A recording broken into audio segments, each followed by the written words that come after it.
حال الكرة المصرية كان عامل ازاي قبل فضيحة كاس العرب مع حلمي طولان رئيس اتحاد الكورة كابتن هاني ابو ريدة، اللي كلنا عارفين ان هو على خلاف مع استاذ احمد دياب رئيس رابطة الاندية. فكابتن هاني ابو ريدة جايب حلمي طولان يمسك منتخب مصر التاني عشان عارف ان هو على خلاف مع استاذ احمد دياب. فاحمد دياب كان بيأجل الماتشات عشان خاطر منتخب مصر الاول بقيادة حسام حسن اللي هو مع خلاف مع كابتن هاني ابو ريدة رئيس اتحاد الكورة. فكابتن هاني ابو ريدة لما لقى في توافق بين استاذ احمد دياب وحسام حسن فقام جايب الجهاز المعاون مع كابتن حلمي طولان، كابتن احمد حسن وكابتن عصام الحضري اللي هم اصلا في خلاف بينهم مع حسام حسن، بدليل ان هم عملوا فيديو مع بعض اللي قايلين فيه ان كابتن احمد حسن ان هو عميد لعيب العالم ومش اي حد تاني. فيقوم يجي كابتن حلمي طولان مدرب منتخب مصر التاني يطلب من استاذ احمد دياب ياجل الماتشات لبيراميدز عشان ياخد لعيبه بيراميدز معاه في بطوله كاس العرب. يقوم استاذ احمد دياب اللي هو مع خلاف مع كابتن هاني ابو ريدة رئيس اتحاد الكوره اللي جايب كابتن حلمي طولان يرفض ياجل الماتشات عشان خاطر منتخب مصر الثاني اللي ماسكه كابتن حلمي طولان اللي جايبه كابتن هاني ابو ريدة رئيس اتحاد الكوره المصري.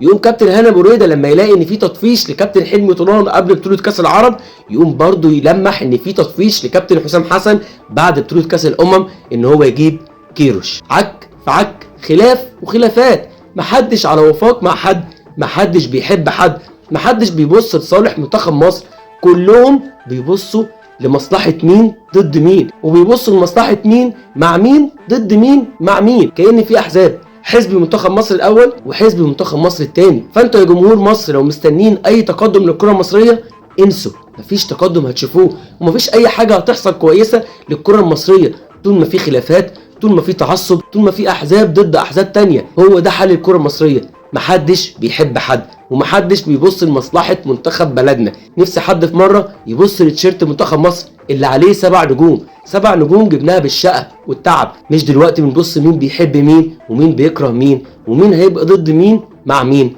للأسف حال الكرة المصرية أقل حاجة فيه إن تبقى فيه كارثة تحصل له في بطولة كأس العرب، وربنا يستر من اللي جاي، لأن طول ما فيه خلافات مش هيبقى فيه تقدم، وهنفضل نقول تجربة المغرب وتجربة الأردن، لأن احنا عمالين نتفرج وبس ما بنشتغلش غير ضد بعضنا.